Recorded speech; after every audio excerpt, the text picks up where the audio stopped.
Yeah, in continuation from the last video. Let's go. Now this person's upset with saying apparently is going to tell other viewers and me about what multiverse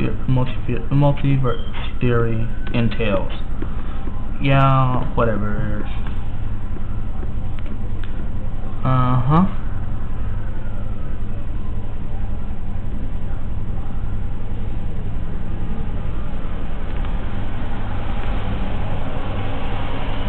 Now they assert that if other finite realities exist, they are beyond our ability to detect. No one has ever observed any evidence that such universes may exist.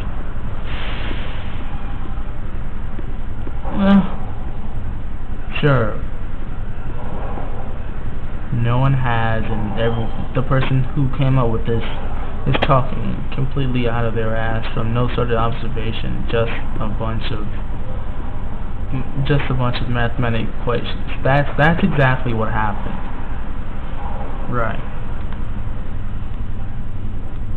And to assess the multiverse theory that with the infinite universe thing, is saying that an unlimited number of limited things there can't be.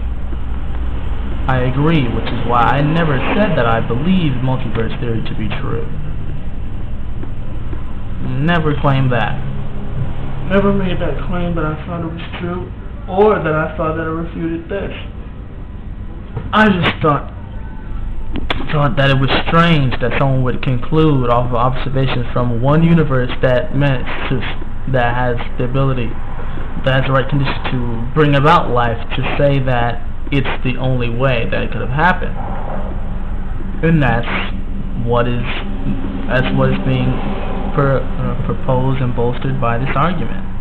That's what's going on here. That's what's happening, which is why it was even talked about or employed.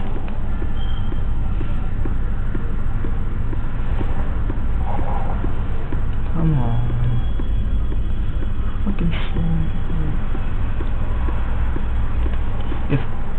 If other universes did exist, so now you're being arrogant and saying even if they did. You don't know if they do. So let's correct this. If other universes do exist, they would need fine-tuning to get started, just as ours did. Not true. Not true. They could just happen the same way ours did. No fine-tuning, and there's just no life. Or no conditional preparations during their inflationary periods. This is something that we don't know. So posing multiple universes, I think you mean posing, doesn't eliminate the need for a designer. It multiplies the need for a designer. It multiplies it to say that there needs to be more than one designer. But you like to say that there is ultimately only one cause, who was never created and was always there. Which I'm sorry, I'm just not ready to buy, because it's a special pleading. Everything that exists began to exist at a finite point, right? Everything at some point that we see now began to exist. So apparently God exists, but he never began to exist. He just always did. So if he never began to exist, then it doesn't exist by the logic of this argument. If all things that we see that we know to exist now at some point began to exist and God never began to exist, then ex nihilo he doesn't exist.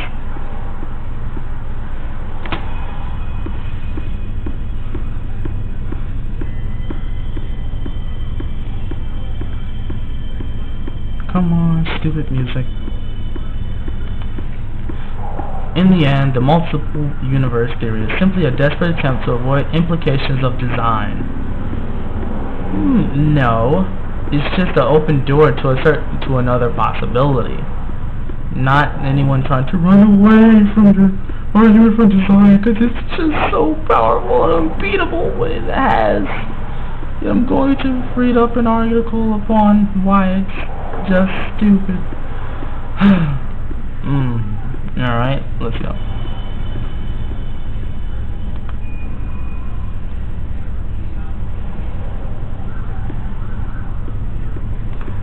Now that's the end of their video. Now let's really get into something important. They asked me to cite where it was said. I will post this article here as to refuting, as for refuting the fine-tuning argument. So there.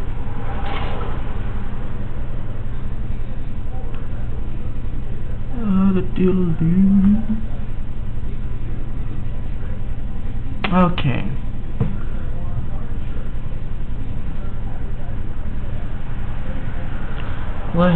Let's go ahead and go on here.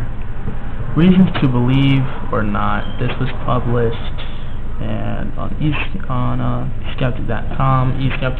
Okay.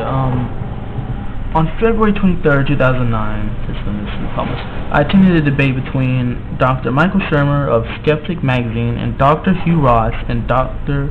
Fazal Rana of Reasons to Believe, a Christian apologetics organization that attempts to reconcile the findings of science with the tenets of faith.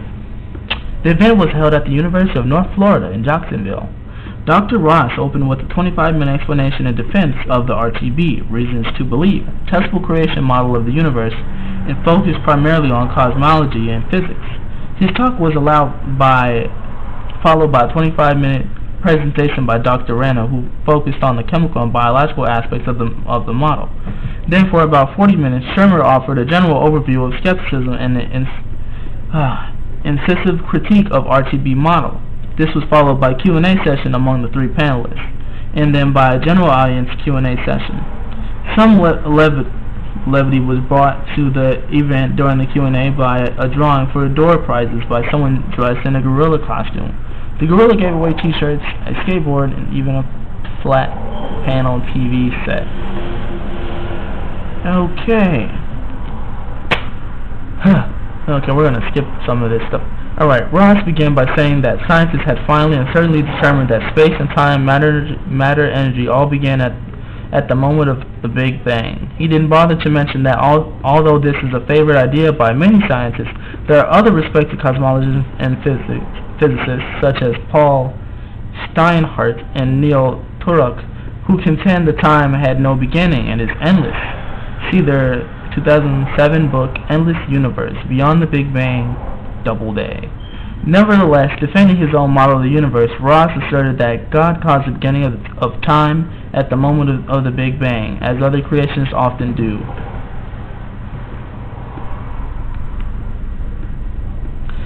Alright.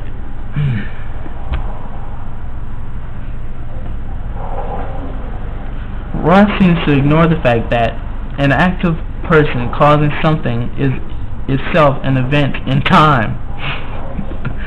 It's so much fun.